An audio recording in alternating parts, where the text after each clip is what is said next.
e vocês estão vendo os métodos físicos, né? Aqui, né? Bom, Sim. estão me ouvindo? Tá, ok. Então, seguindo, então, entre todos os métodos físicos que existem, é uma variedade bastante grande, alguns são de interesse mais da indústria de alimentos, outros são mais de interesse laboratório, e alguns são utilizados amplamente na saúde, como é o caso do calor úmido, né, que é amplamente utilizado. Então, tanto da água fervente, quando não há outra estratégia, até a utilização de autoclave, né? E os autoclaves que fazem com que a água ferva a 121 graus, porque aumenta a pressão, tem uma eficácia bastante grande, conseguindo eliminar esporos, formas vegetativas e vírus, por exemplo. Métodos químicos, o primeiro destaque são os álcoois, né? Agora estão em moda. Eles são melhor, são mais eficazes com uma concentração de água junto, né? Então eles são mais eficazes em torno de 70%. Isso é porque ele atua muito com a estratégia de coagulação de proteínas, e para essa ação ele necessita de água. Os aldeídos, o principal dele é o glutaraldeído, que eu acho que ainda se utiliza bastante. Ele, certamente, a atividade dele está relacionada à concentração e também ao tempo de exposição, e ele é bastante ativo, mas algumas bactérias podem ser resistentes a eles, e não é incomum que o glutaraldeído seja, inclusive, foco de surto, como foi o caso de um surto de Mycobacterium abscessus. A clorexidina é amplamente utilizada também, é um desinfetante conservante e tem uma boa atividade. Esses são os métodos químicos e físicos de controle, um sumário. Antibiótico, eu comentei, acho, com você sobre esse livro é bastante interessante, ele não tem mais fisicamente para vender, mas ele tem disponível em PDF, e eu recomendaria que aqueles que puderem adquirir o livro, que o façam, porque esse livro é um livro bastante didático, e é um livro que pode acompanhar vocês, especialmente no início da prática médica, nos estágios, residência, para o uso de antibióticos. Primeiro, os relatos sobre antibiótico. Certamente se utilizou de forma empírica antibiótico durante boa parte da história da humanidade, mas o primeiro relato concreto é feito por esse farmacêutico, do rei Carlos I, John Parkinson, que lá no século XVII faz uma farmacopeia, escreve uma farmacopeia, e nessa farmacopeia ele mostra a utilização, a utilidade do tratamento com fungo.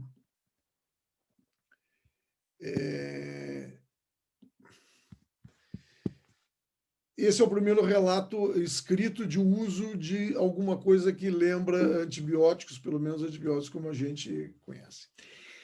Entretanto, antes mesmo de surgir o antibiótico e o conceito de antibiótico, eu falei para vocês nos vídeos, né?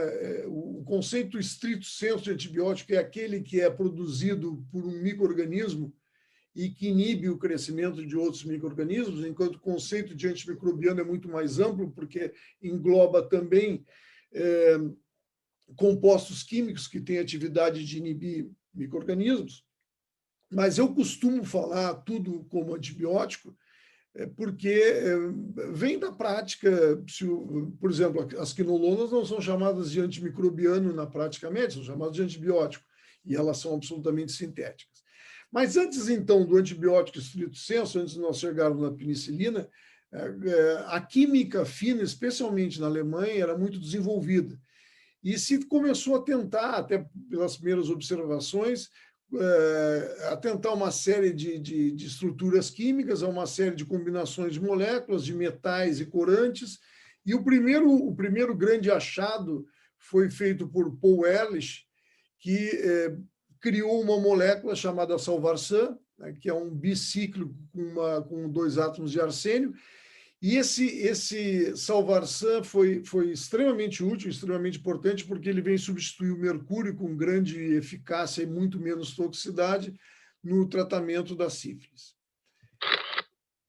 Cunha também se estabelece a Paul Ehrlich a expressão bala mágica, querendo dizer que o antibiótico atuaria especificamente em estruturas bacterianas e, portanto, seria inócuo para o humano. Claro que essa definição é bastante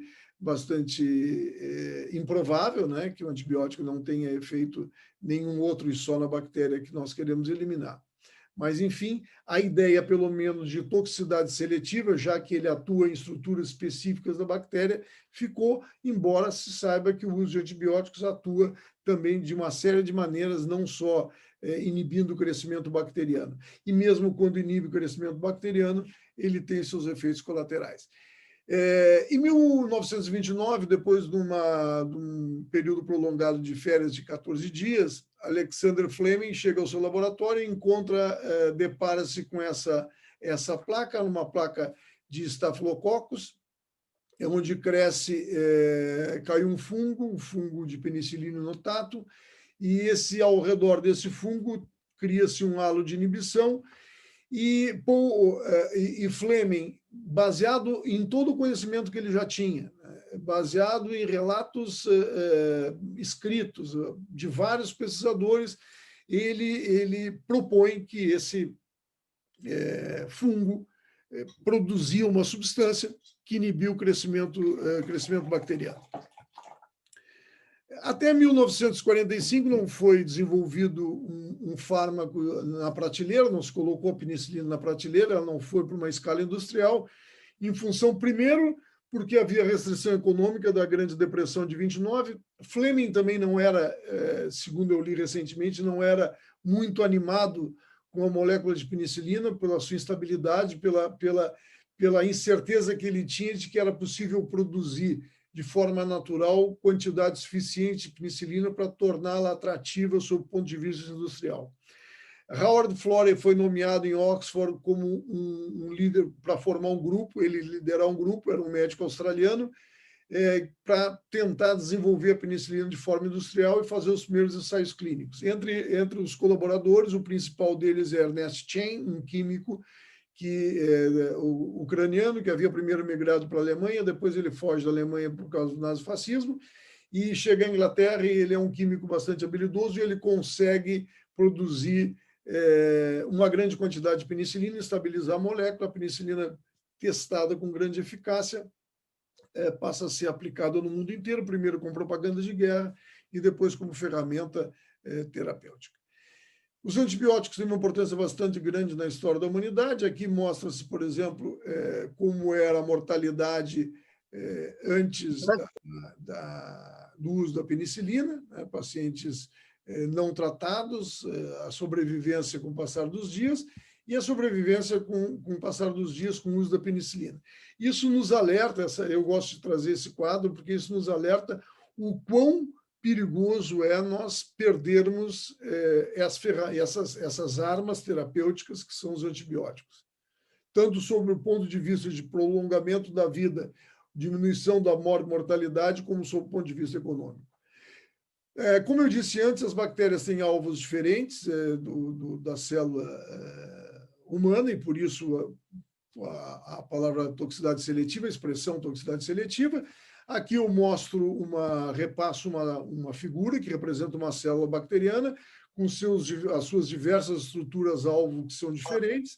Então, vocês veem em azul aqui os antibióticos e em amarelo os alvos que eles agem. A maioria tem um alvo específico, alguns têm mais de um alvo, mas aqui vocês podem ver, então, desde síntese de ácido nucleico, síntese de proteínas, síntese de parede, um exemplo só de interferência em rota metabólica. Diferentes grupos químicos, os antibióticos, especialmente da década de 45 até meados dos anos 70, da década de 40 até meados dos anos 70, foram desenvolvidas as principais famílias de antibiótico que nós dispomos hoje.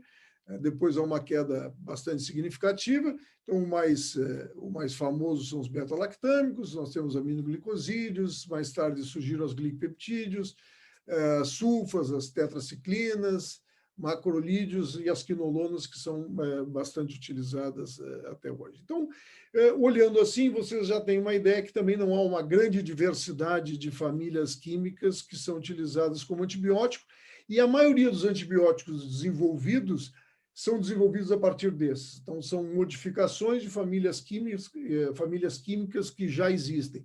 Muito pouco, quase nenhum antibiótico é efetivamente uma estrutura química nova. Aqui, para mostrar a geração das quinolonas, é bom ter ideia que as gerações elas modificam um pouco o perfil, modificam de forma significativa o perfil de bactérias para os quais elas são ativas. Então, a primeira geração, por exemplo, era ativa gram-negativa, mas não pseudomona, isso nas quinolonas, né? A segunda geração, já com cipro e ofloxacin, inclui as pseudomonas e se estende para o Staphylococcus aureus, portanto, vai aumentando o seu espectro. A terceira geração, que é aquela que a gente tem mais comum aí hoje, que é a Moxi e a Levo, aumentam um pouco mais o espectro, inclusive algumas delas estão sendo utilizadas, como a Mox, estão sendo utilizadas em novas estratégias terapêuticas para o tratamento da tuberculose. Sobre a toxicidade seletiva, então, além do que eu já havia falado, né, isso é bastante relativo, sob o ponto de vista de atuar em estruturas que não são similares, mas ela pode atuar de outra forma, como aumentando ou modulando a expressão de genes ou em enzimas ribossomais que estão nas mitocôndrias. Mas um dos grandes impactos do uso de antibiótico, além de selecionar por uso micro-organismos resistentes, é afetar a microbiota normal. Então, há relatos do uso de antibiótico, a gente vai falar isso mais quando falar em microbioma, mas há relatos bastante importantes do quão grave é utilizar antibióticos, especialmente em algumas fases da vida. Como eu já havia falado, os espectros de ação dos antibióticos vão desde um espectro mais estrito, ou mais estreito, a um espectro mais amplo, e nem sempre, é bom que se diga que nem sempre você deve escolher, e aliás essa não é uma escolha preferencial, na maioria das vezes, um antibiótico de amplo espectro. É preferível que você tenha a informação de que micro-organismos nós estamos falando e que perfil de sensibilidade tem esse micro-organismo e tentar utilizar um antibiótico cuja a pressão seletiva seja menor. Uma outra questão é que, às vezes, é necessário associar, especialmente assim como é necessário utilizar de amplo espectro, antibiótico de amplo espectro, algumas vezes se faz necessário utilizar mais de um antibiótico ao mesmo tempo, especialmente quando nós estamos falando de algumas infecções graves ou quando há uma incerteza ou um insucesso terapêutico. Mas, antes de associar, é bom que se saiba que algumas vezes essa associação, essas linhas em verde aqui mostram, essas associações são antagônicas. Significa que o uso concomitante de dois antibióticos pode gerar uma diminuição da atividade deles e não o que nós queremos, que é uma sinergia.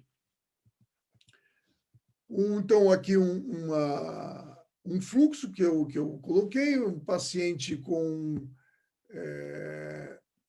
suspeita de infecção, coleta da amostra antes de iniciar o tratamento, isso é fundamental, né? Não criar o ruído do uso de antibióticos no isolamento do micro-organismo no laboratório. Cada vez mais tem se estimulado o uso de biomarcadores específicos. Às vezes, um leucograma já pode nos indicar se nós estamos tratando de uma infecção bacteriana ou não, procalcitonina e outros biomarcadores que vêm sendo desenvolvidos. Isso pode ser um bom indício se nós estamos falando de bactéria, vírus ou outro micro-organismo. A partir da amostra se procede então as estratégias de microbiologia e imunologia, se tenta identificar o patógeno e promover. Alguém está com o fone aberto, eu acho. Bom, e se faz o teste de sensibilidade. É possível esperar os resultados do laboratório? Nem sempre isso é possível, dependendo da urgência e da gravidade do caso, nem sempre é possível. Não, não é possível. Então, sim, é possível. Então, você espera, ajusta o tratamento, escolhe o tratamento, implanta o tratamento. Não, não é possível. Então, você entra com um tratamento empírico. E esse tratamento empírico é baseado em evidências locais, evidências da literatura. Cada hospital tem o seu perfil, não é um empirismo sem evidências. Se esse tratamento não decorre da forma esperada, quando vem o resultado do laboratório, essa estratégia terapêutica é ajustada de acordo com as informações que você recebe do laboratório. Um exemplo, infecção respiratória, que pode ser tanto bacteriana como viral. A primeira questão para entrar com um antibacteriano, um antibiótico, um antimicrobiano, é saber se é uma infecção bacteriana. Quais os agentes mais comuns? Isso vai depender do local onde esse paciente adquiriu essa infecção respiratória. Relata alergia a algum antibiótico, isso vai determinar se você pode usar determinados antibióticos ou não, se ele tem alguma comorbidade, para que você veja se vai associar o prognóstico com essa comorbidade, quais os dados locais sobre resistência a antibióticos, isso é fundamental, por isso os comitês de infecção trabalham bastante para gerar esses dados, que certamente são evidências que vão orientar a prática médica. E se a infecção, então, finalmente foi adquirida na comunidade ou no hospital. Então, aqui nesse livro que eu indiquei para vocês, por exemplo, pneumonia adquirida na comunidade, pneumonia bacteriana adquirida na comunidade. Nesse estudo que foi feito e publicado no Clinical Infectious Diseases, há uma demonstração bastante clara da predominância de pneumococo e micoplasma pneumoniae. Com o avanço já de 10 anos do uso das vacinas, como a professora Daniela falou ontem, para pneumococo, a prevalência de pneumococo nessas pneumonias vem caindo.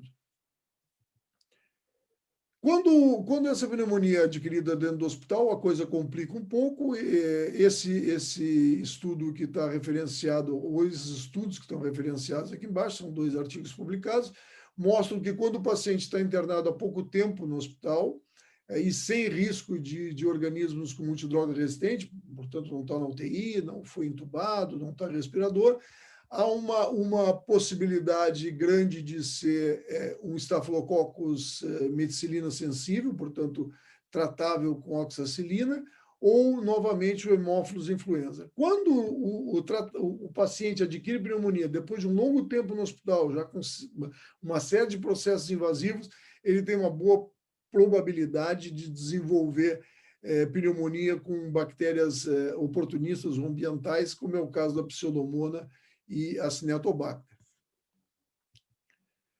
Antibióticos, a resistência, como eu disse, é uma volta amarga ao passado. Há uma estimativa por um estudo encomendado pela Casa Branca nos Estados Unidos em 2014, dizendo que, a seguir na marcha que estamos, hoje morrem 700 mil pessoas por infecções com bactérias resistentes a antibióticos, e em 2050 vão morrer 10 milhões de pessoas, superando aqueles que morrem por câncer e diabetes juntos. Então, é um prenúncio bastante preocupante.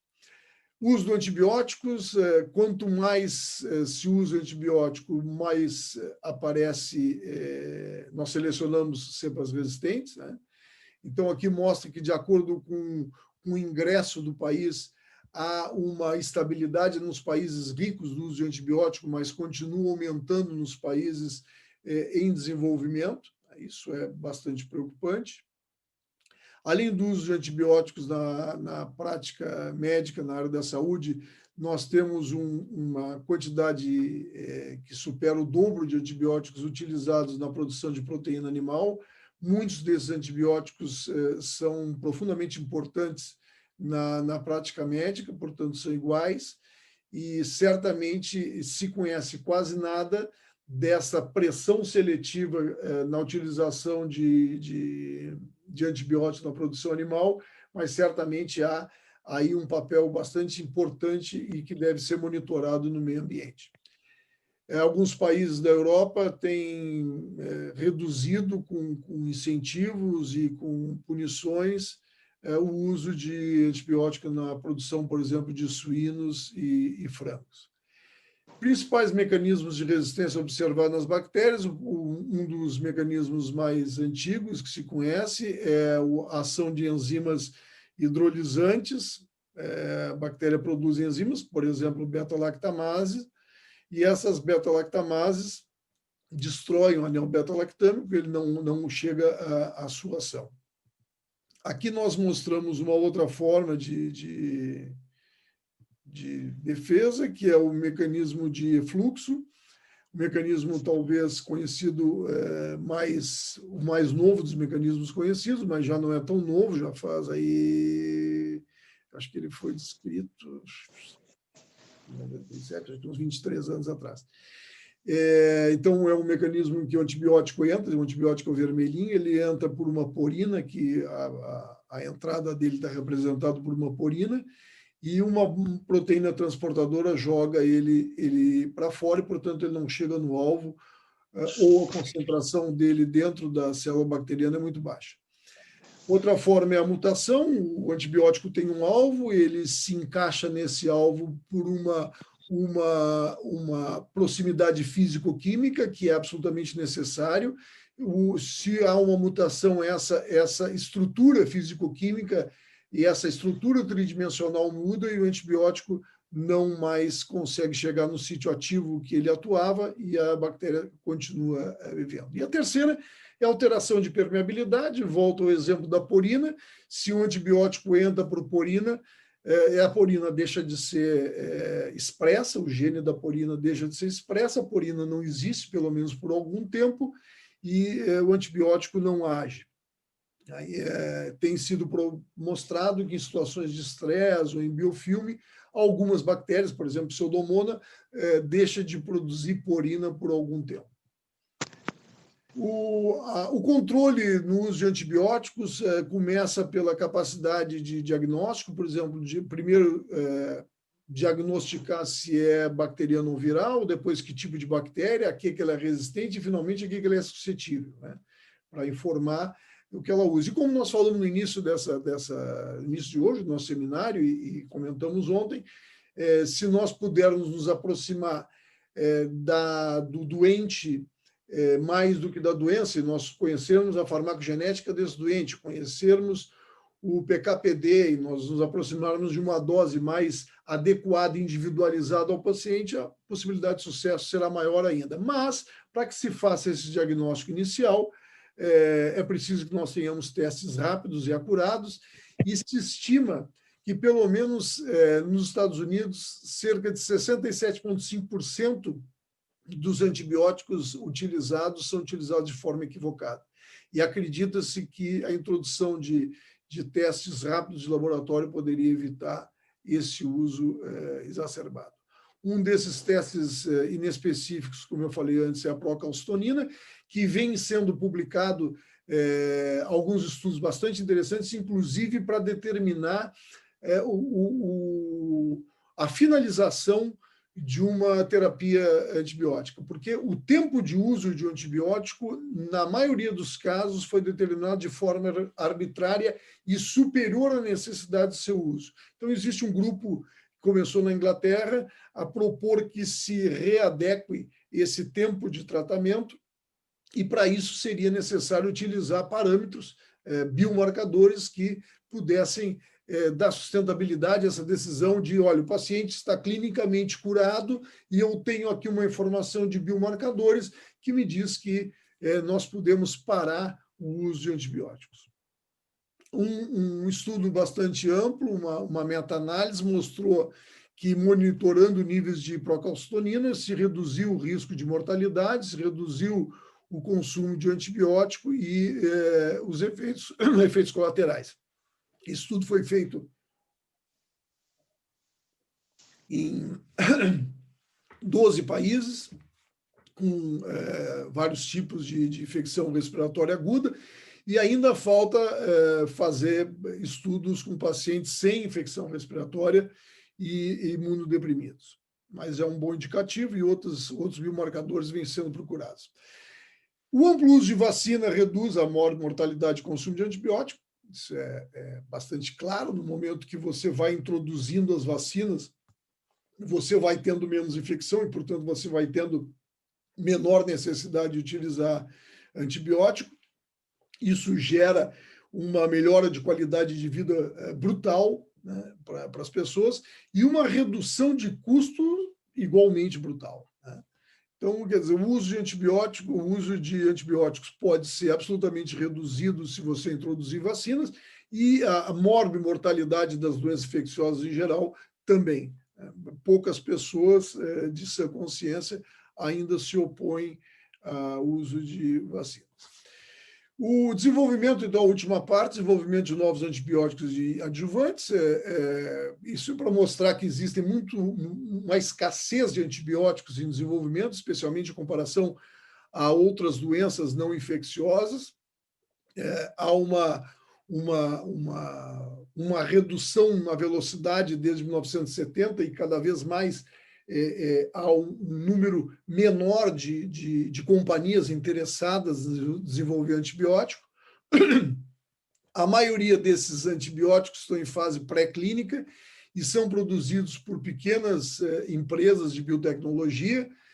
Existem várias estratégias, ou desenvolver antibiótico per se, antibiótico com ação direta na bactéria, potencializador de antibiótico, como, por exemplo, inibidores de beta-lactamase ou inibidores de refluxo, reuso de fármacos que não foram antibióticos na sua origem, não são antibióticos na sua origem, mas que atuam como antibióticos. Um deles que vem sendo testado, de alguma maneira, é a metformina, anticorpos monoclonais, imunomoduladores, fármacos antivirulência, que a gente já tinha comentado, e a fagoterapia, que vem sendo desenvolvida e estudada desde mais de 70 anos, primeiro pelos soviéticos, e hoje há vários grupos, especialmente nos Estados Unidos, utilizando a estratégia de fagos que possam ser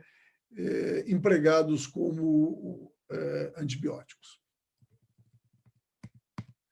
Então, etapas e fases de desenvolvimento do antibiótico é bastante longo. Há uma etapa toda anterior de fase pré-clínica, que começa com atividade in vitro, citotoxicidade, estudos de bioinformática, docagem, modelagem, estudos de absorção, de PK/PD, resistência, prováveis alvos.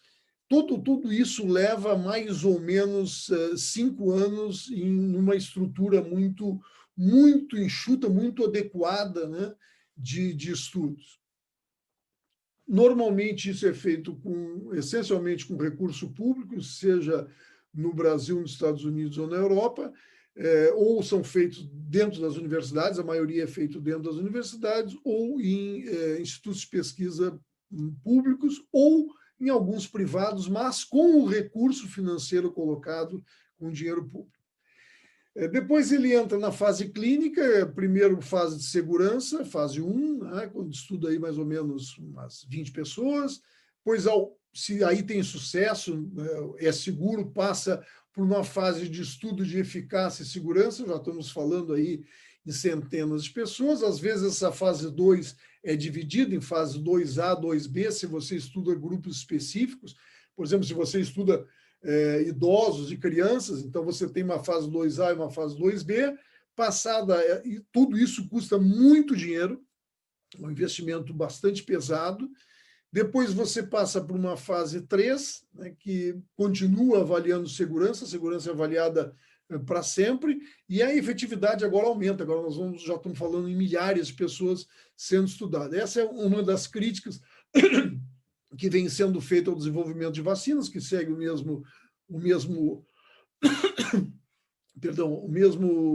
estrutura de fases, que estaria se encurtando a fase 3 em função da necessidade da emergência. Não vamos entrar aqui nessa discussão nesse momento, se isso é válido ou não é válido, mas o certo é que está se fundindo essa fase 3, ela está sendo feita com a fase 2, porque nós estamos estudando mais gente na fase 3. Mas o que se espera é que a fase 3 nos dê uma boa segurança, ainda que ela tenha sido unida, né, junto com a fase 2.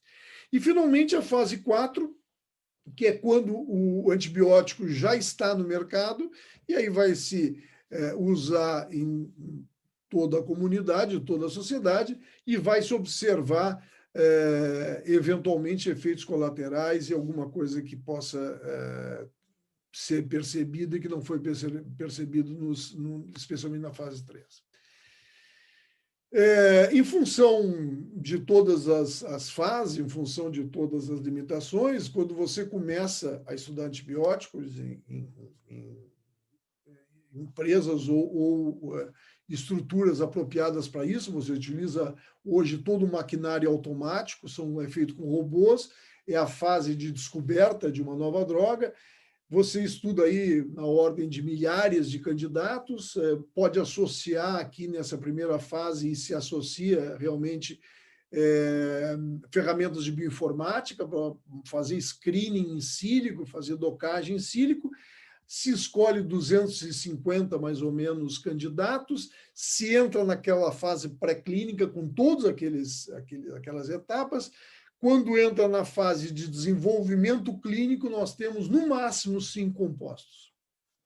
Passado todas as fases, nós chegamos a um composto de prateleira. É bem verdade que, muitas vezes, a indústria farmacêutica, quando lança um fármaco, ela tem alguns que ela não lança, que estão guardados no armário, que vão ser lançados depois, que chegam lá junto, mas ela lança primeiro aquele que lhe parece mais conveniente, seja sob o ponto de vista de produção em escala, seja sob o ponto de vista financeiro, e seja sob o ponto de vista de atividade. O grande limite para desenvolver antibiótico, além do fato de que a célula bacteriana tem estruturas muito simples e não são tantas estruturas assim que se possa atuar, embora as rotas metabólicas ainda sejam um campo aberto, por isso está se buscando antibióticos que possam atuar em outras estruturas ou potencializar através, por exemplo, de inibidores de refluxo, inibidores de beta-lactamase, ou reuso, ou fago, enfim, está se buscando outras alternativas. Além disso, é preciso que a gente tenha claro algumas coisas que são absolutamente reais. A antibiótico terapia costuma ter curta duração. Diferente, por exemplo, de um remédio para hipertensão que o sujeito usa a vida inteira. Aí o antibiótico é utilizado apenas alguns dias. A resistência vai aparecer mais cedo ou mais tarde, e isso vai limitar a vida útil do antibiótico. Pacientes com uma doença crônica, por exemplo, requerem tratamento com medicamentos ao longo de toda a sua vida. Tá? Para vocês terem uma ideia, a atorvastatina, por exemplo, teve uma venda anual em torno de 12 bilhões de dólares. Tá? Teve, né, antes de perder a patente. Por isso vai surgindo uma estatina a cada período, porque são aqueles que já estavam lá no armário, que eu falei que é chamado de Me Too, e eles vão lançando um novo e vão tendo uma nova patente. A levofloxacin, por exemplo, as vendas nesse mesmo período foram em torno de 20%, né, 2,5 bilhões de dólares. Não é pouco, né? Ainda é um mercado atrativo, mas é bastante inferior a outros medicamentos, e por isso a indústria farmacêutica tem uma certa resistência a desenvolver antibiótico, e estão surgindo algumas propostas para que isso seja mais atrativo. Uma delas, que já está em prática na Inglaterra, é comprar uma quantidade de antibiótico, assegurar uma quantidade de antibiótico, ainda que ele não vá ser usado, como se fosse um estoque regulador. Quanto que uma indústria farmacêutica precisa vender para ter interesse comercial? Então, os compradores, que a maioria das vezes é o Estado, né? A iniciativa privada que vai comprar, garante que aquilo vai dar lucro para a empresa comprando ou garantindo a compra, independente se vai usar ou não. Essa tem sido uma das propostas para estimular a indústria farmacêutica a produzir. Então, o risco do desinteresse em desenvolver antibiótico é que vai haver escassez, né, de alternativas para o tratamento de doença infecciosa, risco e restrições do aumento do risco e de restrições de processos invasivos, cirurgias, inclusive, aumento de mortalidade, aumento de custos em saúde e, finalmente, desabastecimento, como aconteceu, e eu mostrei no vídeo para vocês, numa das videoaulas, com a sífilis, né? Era isso que eu tinha, espero que eu não tenha me alongado muito. E eu gostaria de abrir esse debate, essa participação, começando com a Dani, com a Andréia. O nosso grupo trabalha já há algum tempo com desenvolvimento de novos antibióticos, inibidores de bomba de fluxo, e a professora Daniela tem liderado desde muito tempo esses projetos, e o nosso grupo trabalha também com bactérias resistentes. A professora Andréia trabalha com bactérias gram-negativas e mecanismos de resistência, fitness. Então, o nosso grupo tem uma boa experiência. Eu trabalho com tuberculose, com resistência à micobactéria tuberculose, tem uma boa experiência, pelo menos na área de resistência e desenvolvimento de fármacos. Dani, queres falar alguma coisa? Oi, obrigada, Pedro.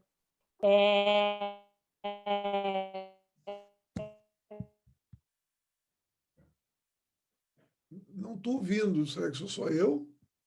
Bom, tu mencionaste bem quais... Para mim está cortando, não sei se está cortando para todo mundo. Ele estava dando um metálico antes. Aquele... Alô? Agora. Agora voltou? Voltou? Tá. A internet, a famosa internet. Então, como eu estava dizendo, desde 2013, o Pedro ressaltou aqui, nós iniciamos, então, as nossas linhas de pesquisa com o desenvolvimento de novos antimicrobianos, baseado em todos aqueles pilares que o Pedro mencionou anteriormente. Inicialmente, a gente trabalhava mais com esse screening inicial, onde a gente tentava descobrir novas moléculas, né, sejam elas de origem natural ou sintéticas, que tivessem potencialidade para atuar, principalmente frente ao Mycobacterium tuberculose, que foi a nossa primeira linha de arrancada.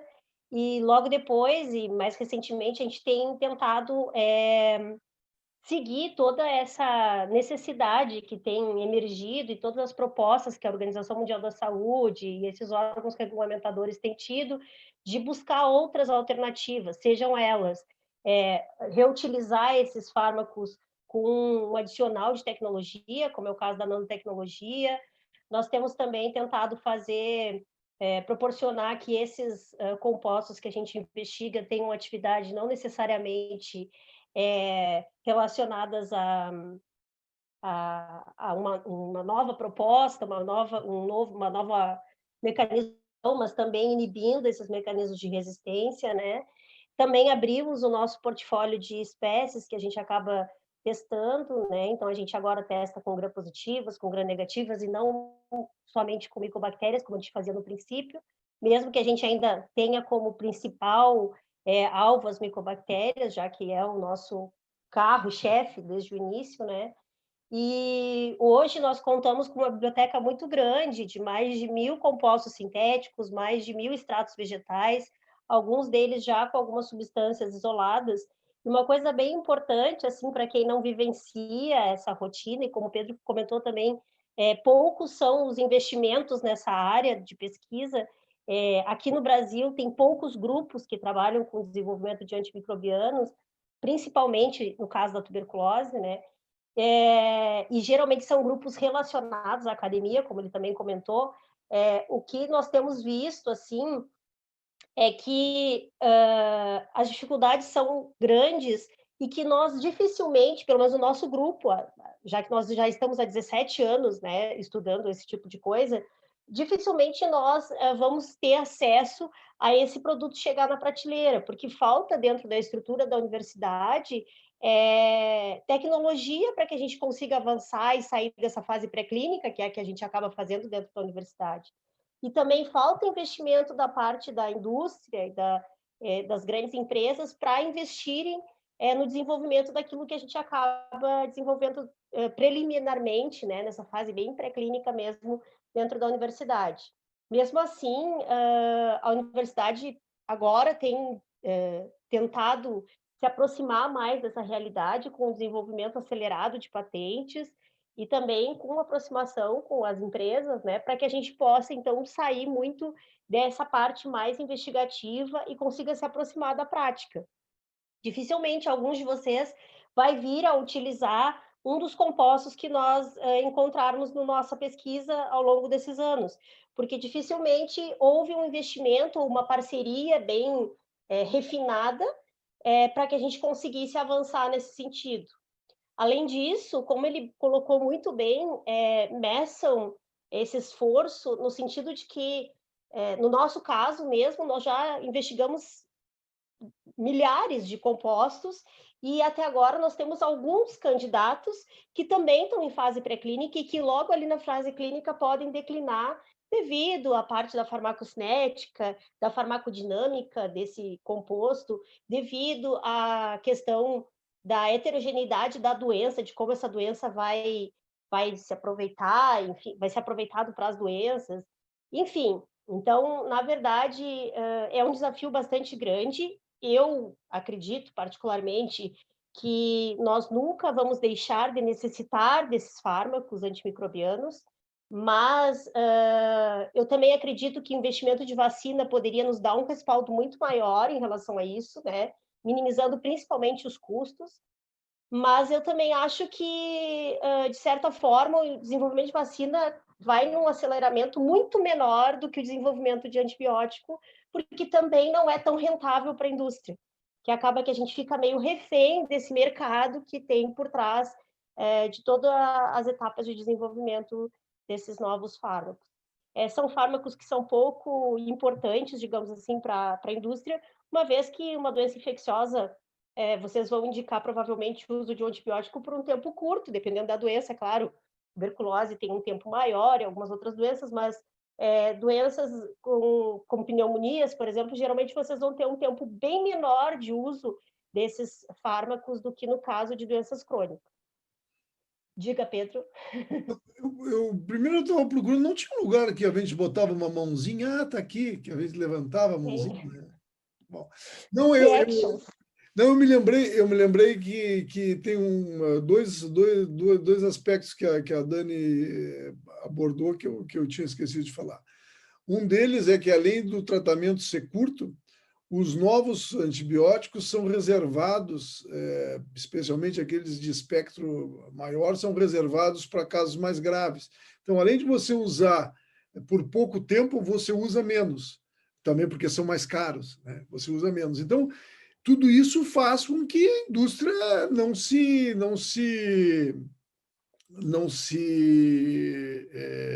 anime muito a investir, porque nós temos que entender que as indústrias, todas essas aí são indústrias, as importantes, né? A AstraZeneca, a Glaxo, a Pfizer, todas elas são multinacionais pesadas, que têm seus acionistas, e eles não querem muito saber se o professor Pedro está angustiado porque está acabando os antibióticos, eles querem lucro, né? E essa é a grande realidade. Então, partindo disso, o que o governo inglês está fazendo, que eu citei para vocês, parece ser uma prática razoável. Existem outras estratégias, eu li um artigo há pouco tempo muito interessante, todas as estratégias que teriam para estimular a indústria farmacêutica, e uma delas é essa, é comprar uma espécie de mercado regulador mínimo que animasse a indústria a produzir. Uma outra questão, eu não estou muito seguro que se as vacinas dão dinheiro ou não dão dinheiro, não sei. Não sei se vacina é mais lucrativo que antibiótico, não tem esse estudo. Acho que depende muito da doença que nós estamos falando. Mas, por exemplo, imaginem vocês se desenvolver antibiótico para infecção hospitalar, por exemplo, a MRSA, não é interessante. Imagine vocês desenvolver para tuberculose ou para lepra, que é uma doença, que são doenças de populações menos favorecidas socioeconomicamente, a gente vai ver isso depois, mas quem compra são os estados, geralmente os estados pobres, que é onde tem uma alta prevalência dessas doenças, então vai diminuindo ainda mais a atração. E uma outra coisa que eu queria comentar sobre o que a professora Daniela falou, que eu acho que está perfeito, é que nós não vamos ver os nossos estudos, os nossos compostos na prateleira. E aí, uma coisa que foge um pouco o escopo da aula, mas que é uma coisa para refletir dentro da academia, e nesse sentido ela tá bastante vinculada à nossa intenção de que vocês façam reflexões, se você deve, a priori, patentear cada descoberta que você faça, ainda que você saiba que ela não vá além desse registro de patente, ou se você deve publicar e esperar que na coletividade, na construção do conhecimento, ele possa ser um grão de areia que colabore para o desenvolvimento de um novo antibiótico. Eu há muito tempo que tenho a convicção, né, não tenho a certeza não tenho de nada, mas eu tenho a convicção de que ou você tem uma parceria concreta com uma indústria que garanta estar parceira desde a síntese, né, das melhorias na molécula, na transformação de um líquido num farmacóforo, até a produção industrial, passando por todas as fases clínicas, você tem uma parceria com a indústria, ou é melhor você publicar. Ou você tem isso, ou você publica. Porque registrar patente para atender uma demanda do faz de conta que nós estamos agora entrando na inovação e tecnologia, me parece, inclusive, responsabilidade nossa. Então, essas são questões que envolvem o nosso meio na academia, e a gente nosso grupo já várias vezes discutiu, acho que a gente, uma ou outra vez, patenteou alguma coisa em função da parceria que a gente estava, mas logo depois da patente a gente seguiu fazendo as publicações. Esse era o comentário que eu queria fazer em cima do que a professora tinha falado. Quero falar só mais uma coisinha, e aí depois já vou abrir o gancho para a Andréia, acho que vem bem a calhar. Uma coisa bem mencionada ali pelo Pedro é sobre essa questão do uso não ser clínico, né? Não ser para humanos. Tem sido uma coisa bastante batida e que tem preocupado bastante as pesquisas em geral, né? Esse contexto de que nós somos fruto do ambiente que a gente está, do convívio que a gente tem com os animais, dos alimentos que a gente consome, e até da interferência que esses fármacos e, na verdade, esses compostos que a gente acaba investigando, eles não são compostos que nunca existiram na natureza. Eles existiram e, em algum momento, podem ter entrado em contato conosco. E aí também a gente começa a entender essa questão de por que a resistência sempre vai existir, porque em algum momento, provavelmente, esses micro-organismos já tiveram contato com esses compostos. Então, esse contexto que agora está muito na moda, que chama One Health, está batendo bastante em cima disso. O uso para agropecuária já tem sido bastante limitado, mas ainda é bastante difundido, e às vezes não é o uso essencialmente farmacológico para os animais, mas é um uso que é utilizado para a produção de algum componente, para maturação de alguma coisa, ou às vezes não é do próprio fármaco, mas sim de um princípio ativo que vai ter um mecanismo de ação muito semelhante e que vai acabar deflagrando um mecanismo de resistência nesses micro-organismos. Um clássico que eu trago aqui somente como exemplo, é exatamente o uso desses sabonetes que eliminam 99% dos micro-organismos que são vendidos, né?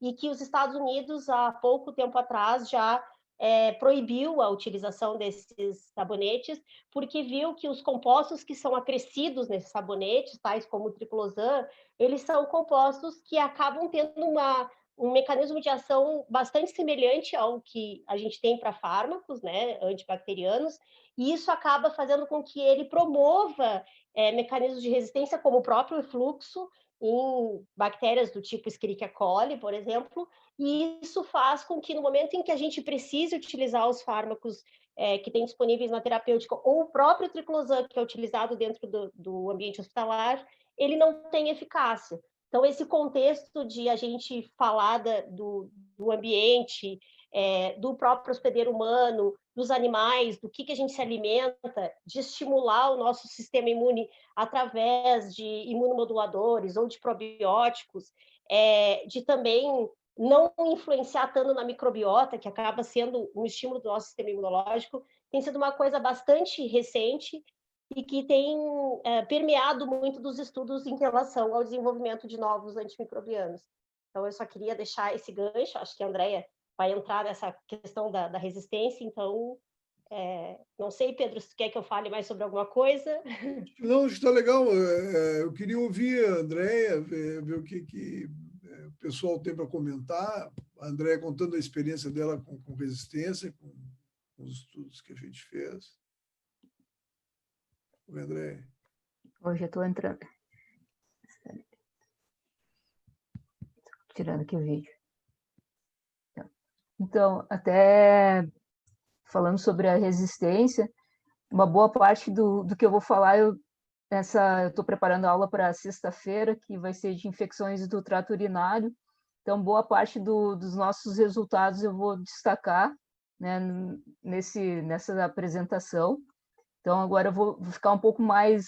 Eu vou falar só, dizer que a gente trabalha principalmente com bacilos gram-negativos, uma das linhas de pesquisa que a gente vem atuando, e a gente tem tido bastante apoio de alunos da medicina, tanto é que uma das minhas ideias de eu disponibilizar para vocês são 2 apresentações que vão ser feitas na MPU, que são dos alunos do Omar e da Natália, que estão no 4º ano e que eles estão preparando, né, os vídeos para apresentar, e que é baseado também na experiência deles no estudo de resistência bacteriana, sobretudo. Eles estão trabalhando com determinadas enterobactérias que causam infecções não só urinárias, mas também respiratórias e da corrente sanguínea.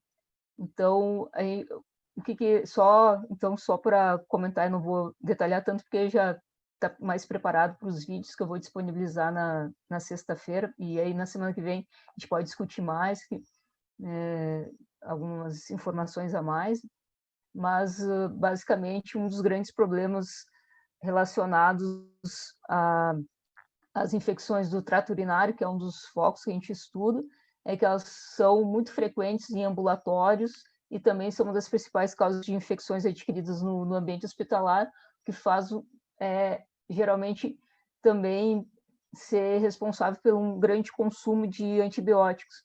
E aí, muitas das bactérias que causam as infecções urinárias são, sobretudo, da própria microbiota do paciente, e tudo que vem de carga de antibióticos que eles já vêm tomando ao longo do tempo vai favorecendo com que elas vão adquirindo mecanismos de resistência. Então, não somente no ambiente hospitalar, onde a gente tem uma maior gama de bactérias multidroga resistentes, mas também na comunidade tem crescido o aumento da resistência, e aí um pouco do que o Pedro também falou ontem, do diagnóstico laboratorial, da importância disso, né, de identificar o microorganismo que está causando aquela determinada infecção naquele paciente, e o perfil de sensibilidade frente àquele microorganismo naquele paciente faz com que a gente tenha uma escolha terapêutica mais racional. Então, porque como o empírico a gente está tendo baseado, geralmente o empírico para a comunidade muitas vezes é baseado em consensos de antibióticos que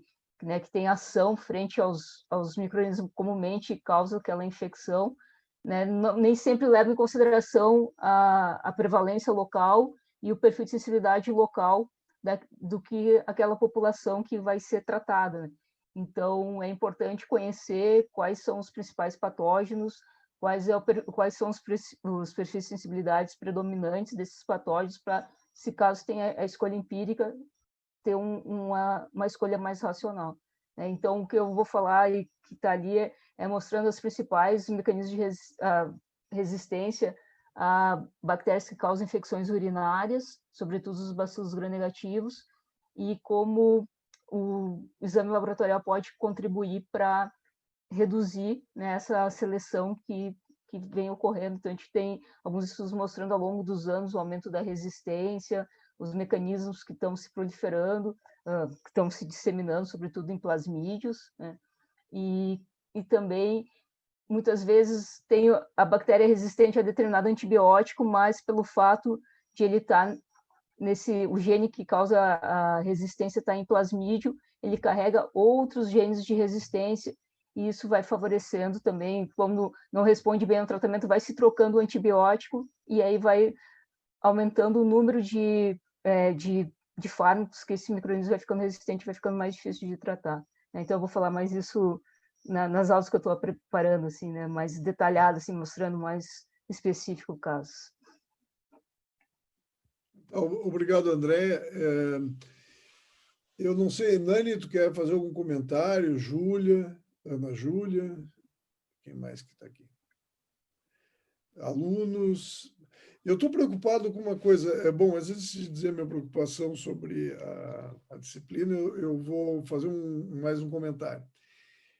Eu quero deixar, assim, vocês absolutamente cientes de que a seleção de bactérias resistentes é um processo evolutivo inexorável como qualquer processo evolutivo. Dependendo do antibiótico, dependendo do alvo e dependendo da bactéria, isso vai tardar mais ou vai tardar menos. Quanto mais nós usarmos, menos vai tardar.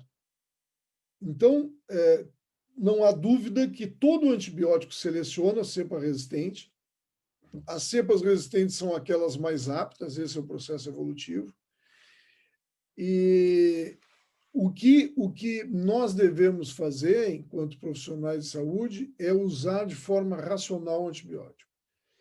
E sobre o papel do laboratório nesse contexto, é como a professora André acabou de repassar, o que o laboratório necessita fazer é aumentar a qualidade de evidências para que o clínico possa prescrever da forma mais eficaz e racional possível. Esse é o contexto. Por isso, eu agradeço a Júlia pelo estímulo de voltar a ler alguma coisa sobre antibiograma e ter a sensibilidade MIC, porque esse artigo é muito interessante, ele mostra a complexidade que é determinar esses valores e a dificuldade que é transformá-los em dose terapêutica. E o que nós estamos falando desde ontem na diagnóstica, a professora André volta a falar semana que vem, que, aliás, é dia 5, só para ficar claro, dia 13 e dia 5. Nós temos 2 seminários síncronos semana que vem. Dia 13, então, ficou arbovirose e doença sexualmente transmissível. Não é isso? Não, arbovirose e doenças do trato gastrointestinal. E na quinta-feira, dia 5, ficou infecções do trato urinário e infecções sexualmente transmissíveis. Tá? No mesmo horário, 1h30. André, tu queres que eu mande o link ou tu vais mandar? Eu posso mandar, porque daí fica mais fácil de eu ser, assim, controlar microfone, gravar e tudo assim. Perfeito. Daí eu, por sendo Vou presente nas duas, né? Perfeito. Uma outra coisa e essa é a minha preocupação, eu estou vendo que está diminuindo o número de alunos de forma bastante significativa, desde os primeiros seminários para cá. A minha preocupação é o seguinte: nós entendemos que é correto e que é eficaz disponibilizar o vídeo do seminário, mas isso não deve ser de forma nenhuma um estímulo para que não se participe do seminário ao vivo. Eu reitero que há aqui um grupo de professores, de doutorandos, de mestrandos disponíveis para discutir com vocês, fazer reflexões, mas o vídeo, depois de gravado, nós não estamos mais aqui, nós só vamos estar no vídeo. Então, se perde a oportunidade de um tempo relativamente curto eu vejo que hoje, por exemplo, nós somos, segundo as minhas contas aqui, agora 21. Éramos 22, alguém já saiu, 21. Então, desses 21, nós temos Ana Júlia, Andréia, Daniela e professora Ana Maria. Desses aí, nós temos 6 membros do núcleo docente e 15 alunos, num universo que eu acho que deve ser em torno de 35, 36. Então, eu estou bastante preocupado com essa pouca assiduidade, que alguns possam ter dificuldade de acessar a internet e tal. Eu compreendo, mas me parece que está se perdendo uma oportunidade bastante importante. Alguém gostaria de fazer alguma pergunta? Professor, boa tarde. Boa tarde, professor. Tudo bem? Se o senhor me permite fazer uma colocação a respeito das aulas do seminário, eu acho que se a gente buscasse uma forma de interagir um pouco mais nessas aulas do seminário, não sei, talvez trazer alguns questionamentos para que a gente também possa interagir mais com vocês, talvez isso possa ajudar um pouco. A revisão é muito importante, mas, assim, eu estou dando minha opinião pessoal, como forma de tentar melhorar um pouco. Talvez trazer mais aluno também, eu não sei. Mas talvez trazer questionamentos para que a gente possa discutir, interagir mesmo. Enfim, só uma ideia. Não, me parece interessante, Melissa. Na verdade, a gente trabalha com pouco tempo, então a gente não consegue tapar toda a demanda, né? Então, se nós quisermos fazer uma revisão, acaba que a revisão toma 40 minutos, porque são 4 vídeos de 20 que seriam 80, que reduz para 40. E talvez a revisão não seja a melhor estratégia. Talvez fazer perguntas no seminário seja a melhor estratégia, e a gente pode inaugurar isso semana que vem, que a gente tem 4 seminários, os professores dos seminários estão todos aqui. A gente pode dirigir com perguntas. Às vezes, em alguns casos, por exemplo, eu penso que se poderia apresentar caso clínico, mas os casos clínicos, eles, em geral, eles usam informações que ainda talvez não sejam do domínio de vocês. E se a gente simplifica muito o caso clínico, ele não fica um caso clínico, na verdade, né? Então, talvez o que a gente possa fazer isso é direcionar com perguntas. Você sabe que quando a gente montou esse módulo, eu pensei nisso. Mas eu pensei que as perguntas viriam a partir da visualização dos vídeos e que vocês dariam as perguntas. E mais, o que eu me enganei rotundamente foi que a utilização dos fóruns seria muito mais intensa. E eu entendo que você disse que se não houver uma pergunta estimuladora, até por uma prática nossa de inércia, de ficar passivo, a gente acaba não participando. Bom, nós temos ainda tempo para fazer algumas coisas nesse sentido. Os questionários que foram feitos também tinham essa intenção. A intenção do questionário era menos avaliativa e mais provocativa, mas ninguém trouxe dos questionários nenhuma questão para dentro do seminário. Isso também, para mim, foi uma surpresa. Mas eu concordo contigo, acho que se a estratégia não deu certo, a gente pode fazer outra. Ainda nos restam 2 semanas, pelo menos, né? E nessas 2 semanas a gente pode alterar um pouco a estratégia. Em vez de eu fazer uma revisão completa, eu diminuo a revisão para que sobre tempo para a gente discutir perguntas. Não sei se não sei, pois não? Não, é só porque, no caso, a revisão eu acho ela importante, sabe? Não só para sedimentar o nosso conhecimento que a gente viu nas aulas gravadas, mas também que, às vezes, na hora que você está falando, levanta, né, aquele questionamento que a gente talvez não tenha tido, né? Então, eu acho que a revisão também é muito importante, professor. Eu não estou desconsiderando de forma alguma. A gente pode fazer um híbrido. Eu posso fazer o seguinte: Eu não sei o que a professora Andréa, a professora Ana, a professora Júlia, que são as que vão conduzir os seminários semana que vem, penso.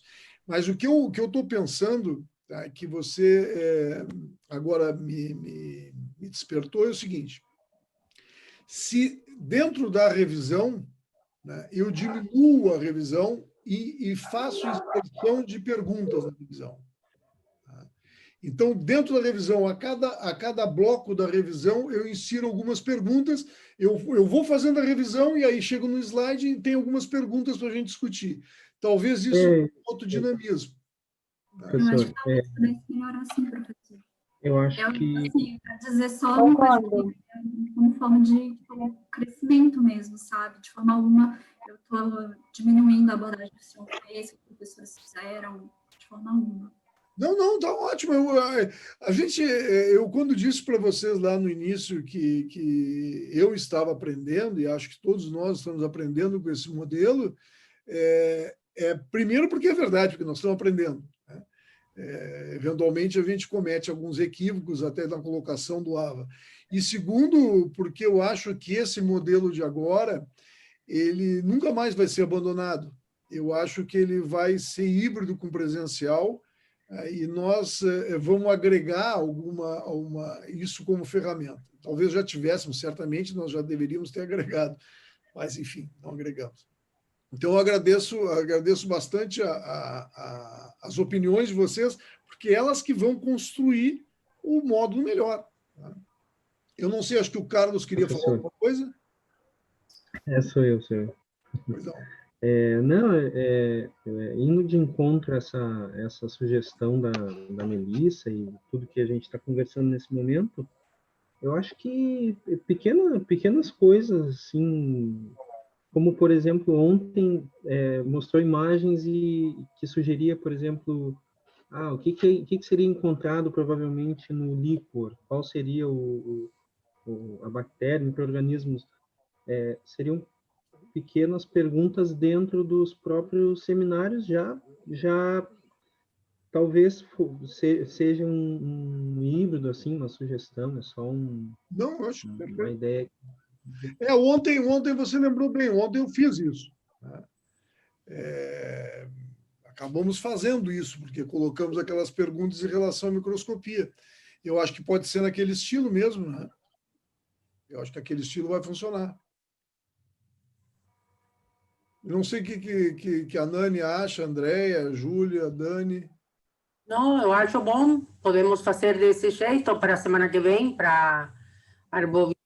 Eu vou apresentar bem pouco, porque já está no vídeo e na aula. E a gente, então, levanta questionamentos, em vez de apresentar muito, a gente levanta questionamentos sobre o que foi apresentado na videoaula já e nos slides, né? E nos vídeos de suporte, e nos artigos. A gente colocou artigo, colocou vídeos de suportes interessantes. Eu acho que eles teriam que olhar tudo isso para que a aula se torne mais frutífera, né? Sim, a ideia na verdade... A revisão, em vez da gente falar sobre a revisão, a gente em cada slide questionar, né, completar aquele assunto, os alunos interagir completando, não a gente, né, falar, eles responderem, né, o que tal doença, quais são os sintomas, quais os fatores de virulência que estão associados, né, para ver se realmente entenderam pelos vídeos. Uhum. Eu acho bem interessante.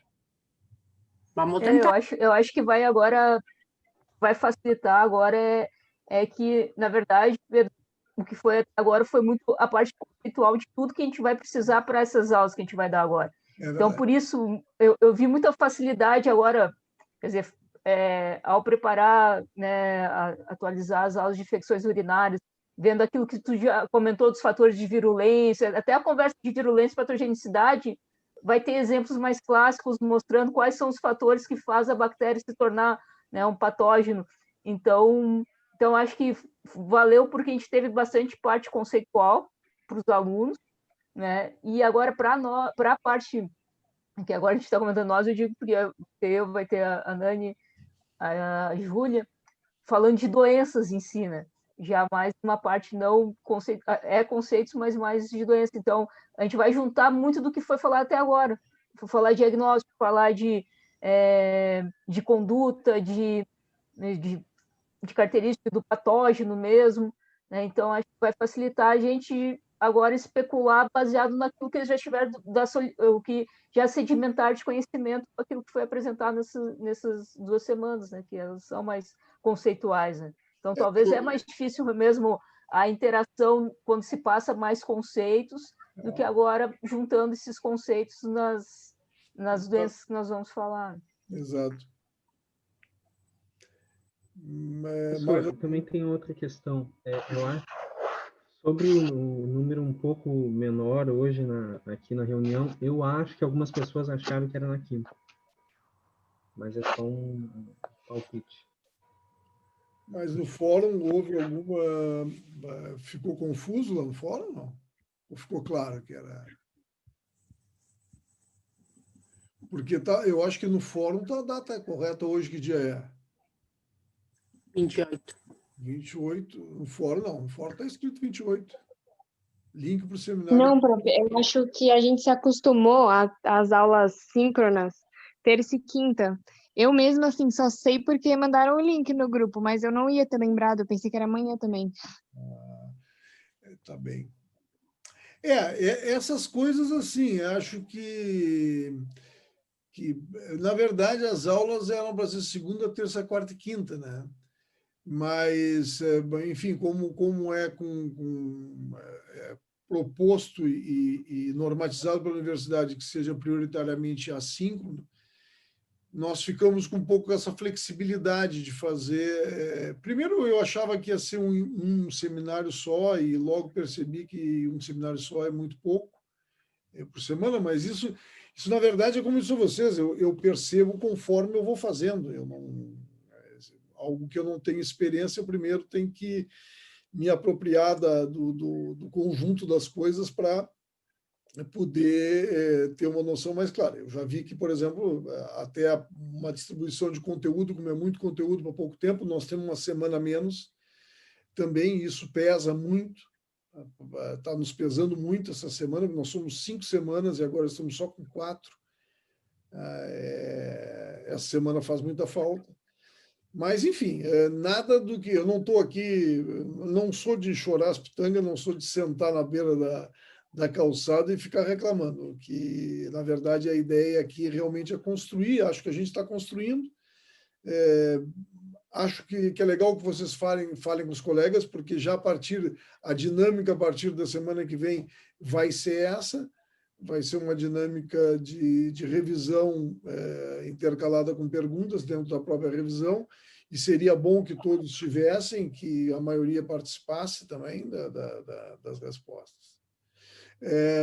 Eu não sei se sobre esse ponto da organização da disciplina alguém tem mais algum comentário, porque eu tenho uma pergunta para fazer. Bom, ninguém tem mais nenhum comentário, eu vou fazer a seguinte pergunta que a professora André vai gostar muito. Imagine vocês o seguinte, uma bactéria, ela evolui ao longo de algumas, estima que sejam bilhões, né, de anos, outras milhares de anos. Então, a bactéria vai evoluindo e no processo evolutivo há que se entender que fica mais capaz, não é isso? Então, ao longo da vida, né, da bactéria e do elefante, vão ser selecionados aqueles que são mais capazes, certo? Isso significa que o conjunto da obra, o tipo de enzima ribossomal, o tipo de DNA girasa, o tipo de enzima que constrói a parede, são as mais eficazes.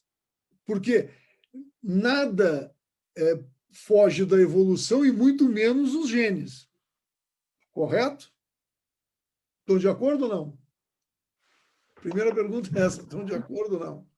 Sim. Com a minha visão, é uma visão simplista, é uma visão muito simplista da evolução, mas para a bactéria, para o objetivo de agora, Me parece que é isso, né? Então, as bactérias são selecionadas ao longo do tempo e ficam as mais aptas. Bom, posto isso, quando você coloca antibiótico no meio onde está essa bactéria, por exemplo, no tratamento, ou no ambiente, ou onde for, você seleciona aquelas que mutam, por exemplo. Não vamos nem falar daquelas que recebem o plasmídio, vamos direto nas que mutam. E, na presença do antibiótico, qual que vai sobreviver? A mutante resistente ou a mais... a que foi selecionada ao longo do tempo e que é sensível? Qual é que vai sobreviver na presença do antibiótico? O que vocês acham? Eu diria primeiro que seria a mutante resistente, mas a gente não pode ser simplista e achar que só porque ela tem uma mutação e que ela é resistente, que isso vai definir toda a capacidade de sobrevivência dela. Tá, mas a sensível não vai sobreviver. Não, eu acho que não.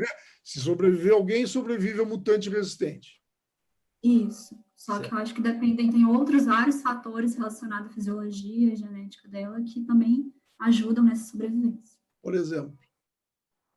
Por exemplo... Ai, professor. Por exemplo, outros fatores de virulência, ou, às vezes ela tem um mecanismo melhor. Não, mas vamos supor o seguinte, que ela mantenha, no mundo hipotético, vamos supor que ela mantenha quase toda ou toda estrutura e a ultraestrutura igual e só mute naquele gene que codifica o alvo do antibiótico.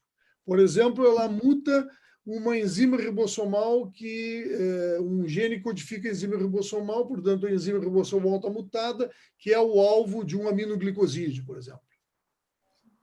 Mas daí tem que levar também em consideração o hospedeiro, né, professor? Não.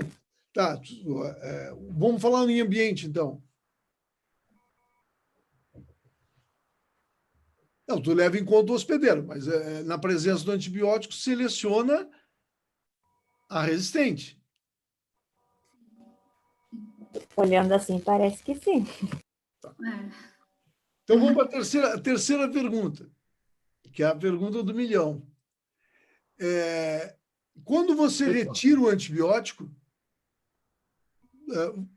a população sensível, ela, vamos supor, no ambiente hospitalar, tá? A população sensível está lá presente em outros sítios, em outros nichos, em outras pessoas, e ela vai voltar a ocupar o lugar dela ou não? Vocês acham que a resistente tem algum custo biológico para se tornar resistente? Vejam, ela mutou um gene essencial, que foi selecionado milhares de anos. Ela mutou para ficar resistente, mas agora você tira o antibiótico. Você acha que ela teve algum custo biológico e ela tende a desaparecer ou não?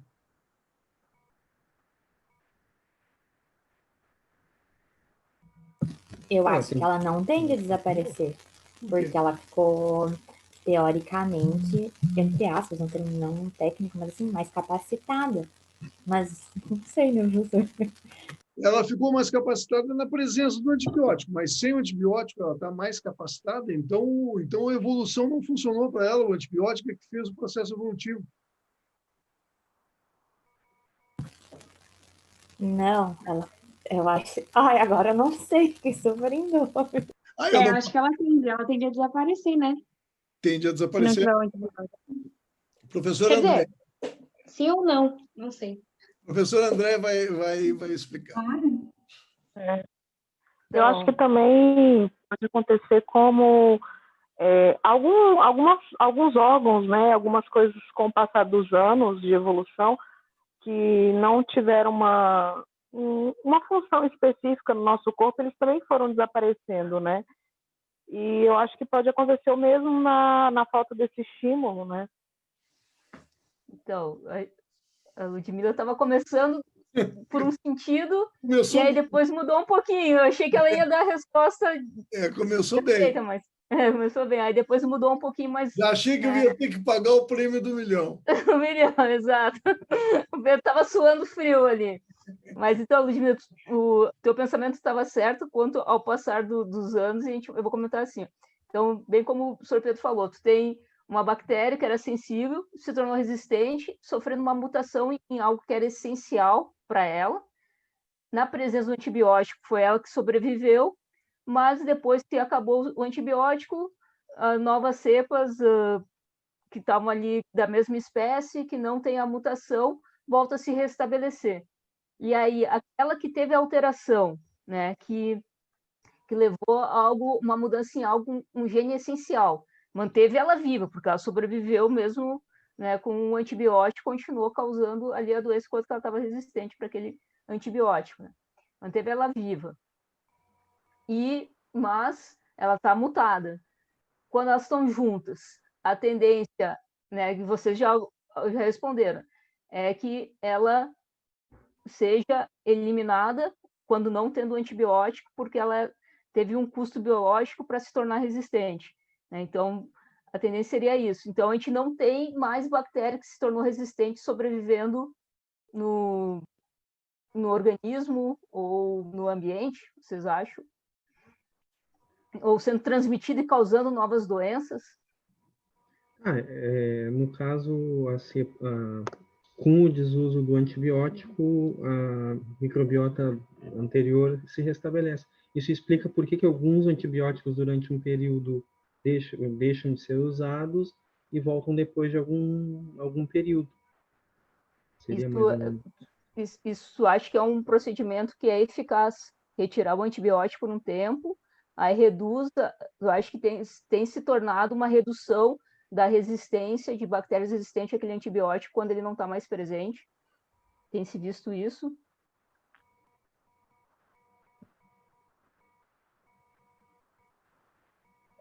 Eu acho que, como os antibióticos, né, tem o aumento do uso deles, aumentam a pressão de seletividade, eu acredito que você diminuindo, essa pressão pode ser diminuída também ao longo do tempo, né? Como o professor Pedro comentou.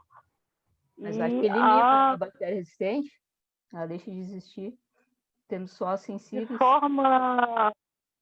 De forma completa, eu acredito que não, mas eu acho que ela começa a entrar em uma certa desvantagem em relação às cepas selvagens, que talvez esse custo biológico, por exemplo, pode ser uma demora a mais no processo, por exemplo, de replicação.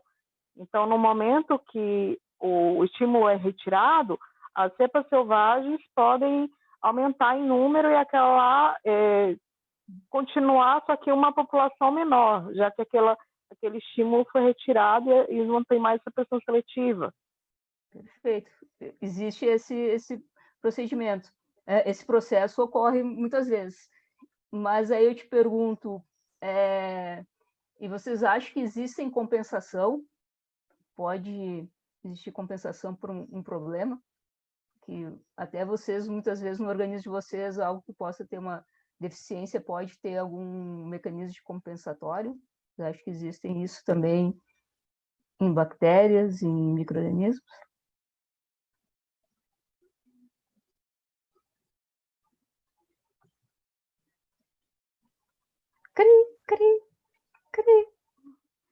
De compensação, prof, eu fiquei um pouco confusa assim, com a pergunta.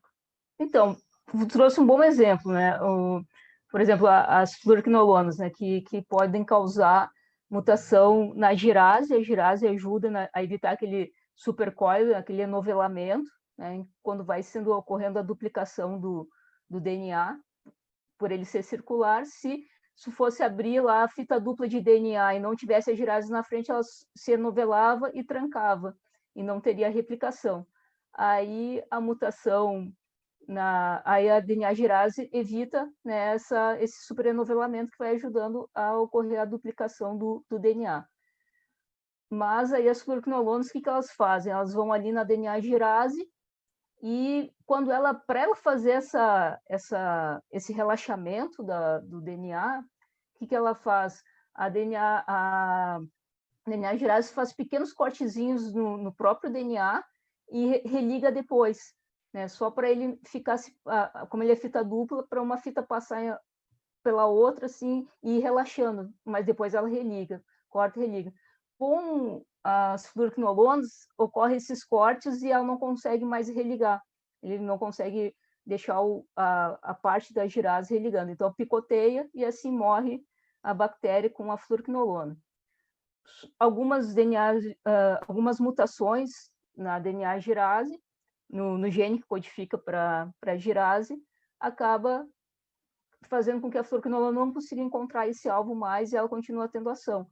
Mas é uma ação mais debilitada, porque é onde ela teve mutações em locais que são essenciais para fazer esse processo, que ficou meio capenga, né? Começou, e pode diminuir. Mas a gente tem muita bactéria com resistência a fluoroquinolonas que segue se multiplicando. Agora mesmo tem sido até restringido o uso de fluoroquinolonas principalmente em infecções de origem comunitária, e a gente segue encontrando bastante bactérias com resistência a fluoroquinolonas, tendo a mesma capacidade de se multiplicar sem as mutações. Por que será que ocorre isso? Deixa eu fazer um comentário, André. Claro, né? Nós não vamos conseguir entrar a fundo em resistência na tuberculose. Não vai dar tempo, né? Eu tenho tentado enxugar o máximo possível, mas para abordar ao conjunto do tema não vai dar tempo. Então, acho que a gente pode trazer aqui também as micobactérias, né? Claro. Vou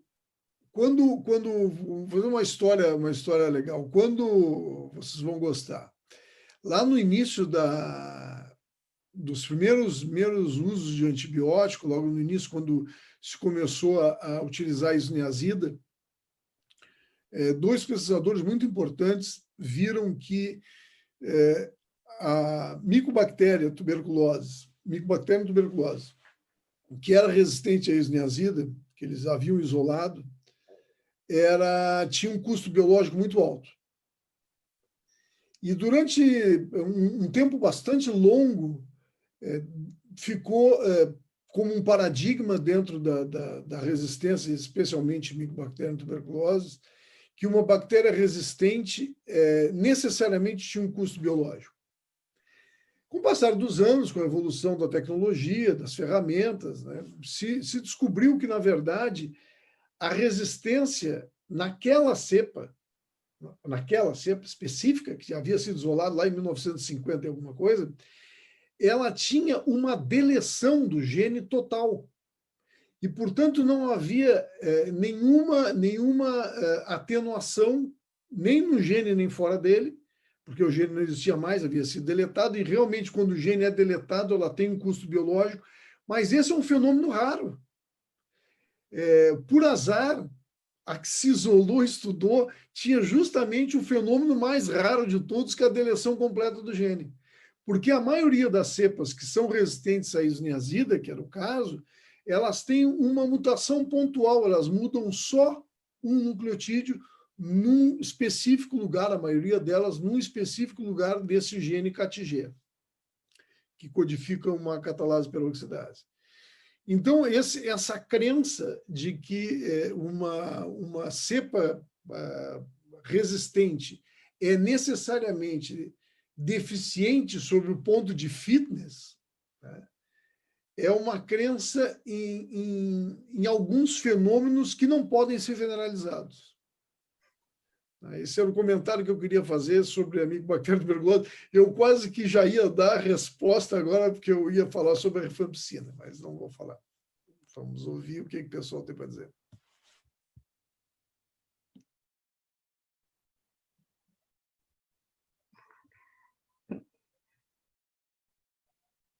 Então, moral da história, vocês acham que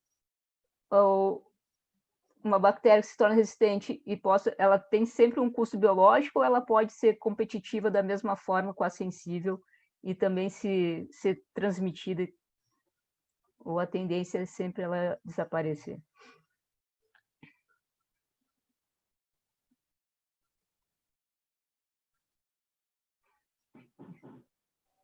Bom, Eu não agora sei. o professor Pedro falou, né?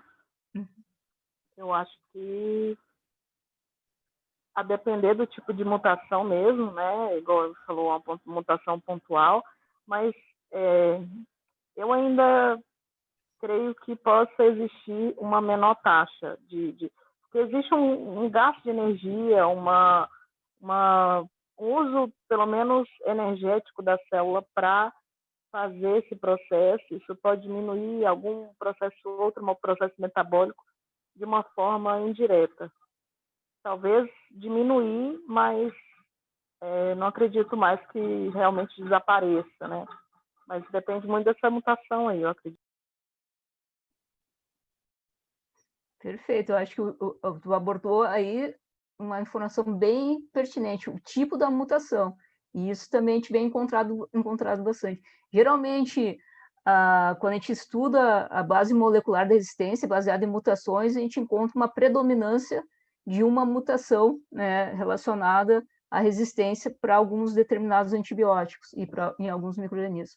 E geralmente o que tem se visto é que aquelas que têm a predominância, quando ela tem essa mutação, mesmo no início, logo que ela tem essa mutação, essas que são predominantes têm uma tendência a ter um baixo custo biológico, né? Então, o que se estuda qual é a capacidade de replicação da cepa sensível, né? Tu compara a resistente em relação à sensível, quanto ela consegue ter a mesma capacidade de se multiplicar das duas, né? E a gente vê que tem determinadas mutações pontuais e que geralmente são as predominantes, são as que elas conseguem estabelecer a resistente e ser transmitida, que não causam custo biológico.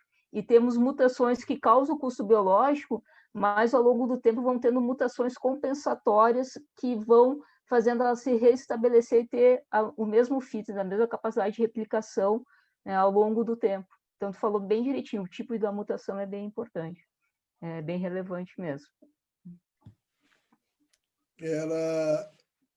Muito obrigado, André. André é especialista em fitness e custo biológico e tem estudado isso há bastante tempo. E é um estudo super interessante. A gente tem trabalhado com isso em micobactéria, é bem interessante. Mais alguma pergunta? Professor, pois não. Sobre o questionário agora. Sim. No caso ali sobre o vídeo da evolução da bactéria, a resposta, eu não sei se eu posso dar a resposta aqui, porque eu já completei o questionário.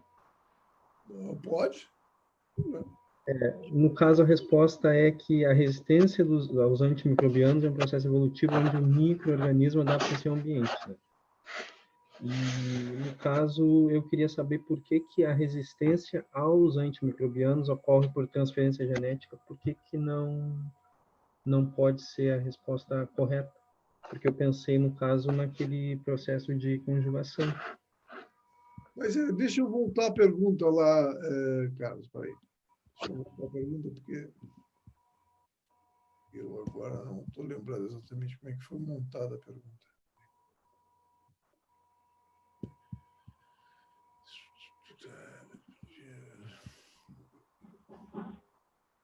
Dicionário, segunda semana.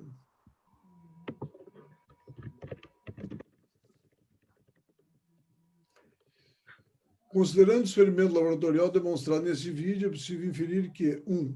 A resistência dos antimicrobianos ocorre por transferência genética. B. A resistência dos antimicrobianos é um processo evolutivo onde o microorganismo adapta-se ao ambiente. As mutantes resistentes já existiam no nó inicial. Bom, a tua pergunta é por que a resistência aí não é por transferência genética. Não, porque, na verdade, eu estou me referindo a esse vídeo em concreto. E nesse vídeo há uma população clonal de bactérias. Quer dizer, essas bactérias não tinham plasmídio porque elas todas vêm do mesmo clone, entendeu? E aqui o que ocorre é uma pressão seletiva, não uma transferência Se houvesse uma transferência anterior, seja por conjugação, por transformação, por transdução, o que fosse,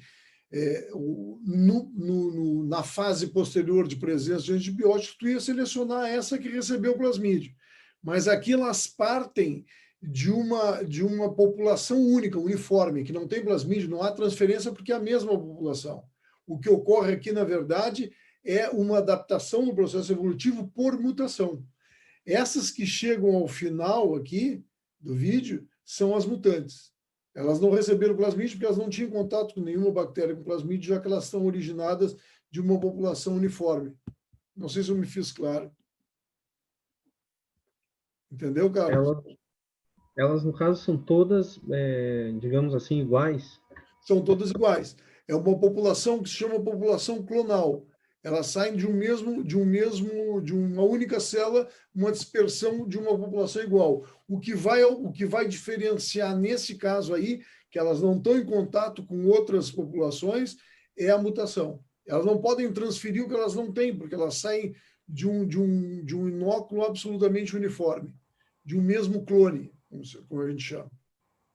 Isso aí é uma dispersão clonal. Então, o que muda entre elas é a mutação delas. E por que muda? Porque, randomicamente, elas vão ter, estocasticamente, elas vão ter mutações. Porque o sistema de reparo do DNA é limitado. A bactéria tem um sistema de reparo. Então, se a DNA polimerase erra, ela tem a própria DNA polimerase, tem o sistema de recuo e de revisão. E ela faz o reparo, mas esse reparo falha às vezes. E, na presença do antibiótico, ela vai selecionar essa que não houve o reparo e que, por acaso, é resistente ao antibiótico. É tudo por acaso. Mas aí não há transferência porque não há uma população ao lado com plasmídio. Não sei se tu entendeu, deu para entender. Entendi. Então, basicamente, houve uma seleção no início ali. Isso. E aquela... Exato, vai selecionando, porque ali tem um gradiente, né? Tem um gradiente, ela vai selecionando pelo gradiente de concentração de antibiótico. Vão sempre passando para a próxima fase aquela mutante que resiste a uma concentração maior. Porque isso sim, é preciso que se deixe claro, não está na pergunta, mas é preciso deixar claro. Pode até ser que as que resistiram no início não tivessem a mesma mutação daquela que nós selecionamos no final. Porque uma mesma bactéria, ela pode ter, num processo evolutivo de resistência, ela ter modificações de expressão de genes, por exemplo, de efluxo, que diminui a concentração de antibiótico, ela segue vivendo numa faixa intermediária de concentração, e aí nessa faixa há uma mutação e ela passa a resistir a uma concentração maior de antibiótico. Entendeu? Não quer dizer que ela tivesse mutado lá no início. Ela pode ter mutado em qualquer lugar até o final e pode ter tido um processo preliminar de resistência em baixo nível, que é o caso do efluxo, por exemplo. Por isso que o efluxo é tão importante. Vocês sabem quantos inibidores de efluxo existem no mercado, em uso? Vocês sabiam que o efluxo é um mecanismo de resistência de algumas células tumorais a antitumorais? Tem algumas células, alguns tumores, eu acho que um deles é um dos tipos de câncer de mama, que as células do tumor têm uma sobreexpressão de uma bomba de efluxo, e com isso ela se torna resistente, para dizer de alguma maneira, ela se torna resistente a um dos antitumorais.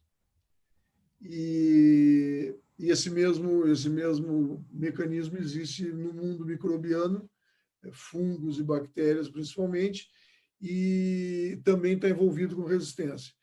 Então, é uma coisa importante, porque isso diminui a sensibilidade aos antibióticos, é um passo prévio a uma mutação, que vai dar um alto nível de resistência, e também está presente em outras enfermidades, como, por exemplo, tumores. Quantos nós temos? Nenhum.